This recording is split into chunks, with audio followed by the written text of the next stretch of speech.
So the trial we presented at ASH was the first in human study of AMG 701, which is a bispecific antibody that has a half-life extension modification to the canonical BiTE technology, and that's directed against BCMA. So this is a first in human phase 1 dose escalation study.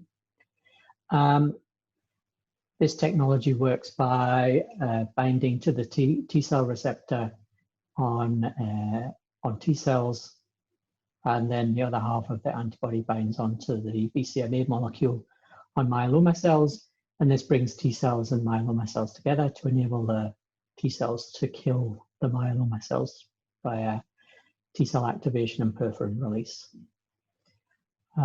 Patients were treated on the study had relapsed refractory myeloma after more than 3 lines of therapy.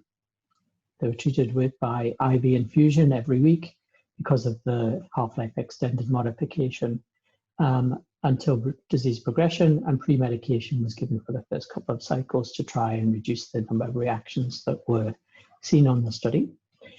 The dose escalation went from microdosing up to 1.6 milligrams, and then because cytokine release syndrome became an emergent toxicity, that required dose de-escalation to 1.2 milligrams.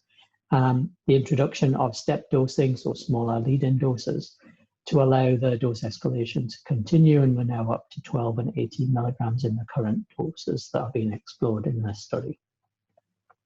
Patients had significantly advanced disease, with lots of patients having extramedullary disease, 25%, 80% plus had a prior transplant, 93% had exposure to PI, imidine, anti-CD38 antibody, and 62% were triple refractory.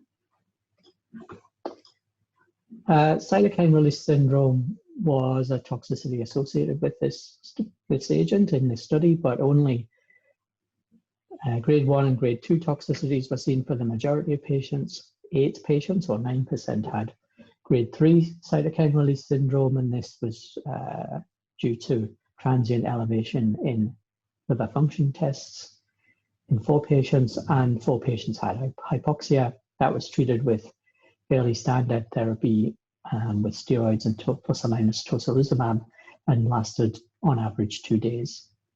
The rest of the toxicities were as expected, with 40% having some anemia, 25% neutropenia, and 20% thrombocytopenia. 65% of patients overall had CRS, and then the other non-heme toxicities were 31% had diarrhea, and another 30% had hypophosphatemia. There were 3 non-CRS-related dose-limiting toxicities: a grade 3 atrial fibrillation, a grade 3 acidosis, and a grade 4 thrombocytopenia. 4 patients died, and during the course of the study, all in the context of progressive disease, with 2 patients having sepsis and 1 patient having retroperitoneal bleeding and another subdural hematoma. The response rate was at 26% overall. There was 1 response in patients treated at less than 3 milligrams. That's one of my patients with a heavily pretreated disease, 13 prior lines of therapy, and bridged onto the study with an autograft, who's had a really nice response and has been in CR for over 26 months. Above the 3 milligram dose, 36% of patients have responded, with 24% having more than or equal to a VGPR. In the most recently evaluable cohort, 83%, or 5 out of 6 patients, have responded, and half the patients have experienced a VGPR or better.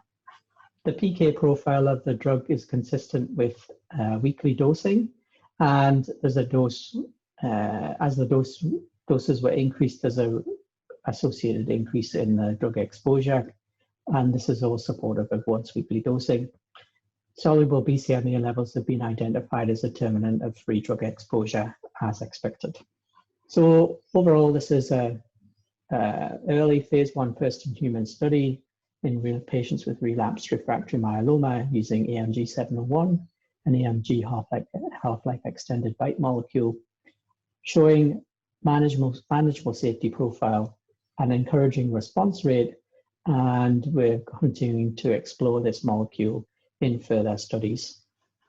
It's pretty exciting to see this molecule go from microdosing to see very high response rate, and it'll be very interesting to see once we get into combinations as well what happens with this molecule, but it's pretty exciting.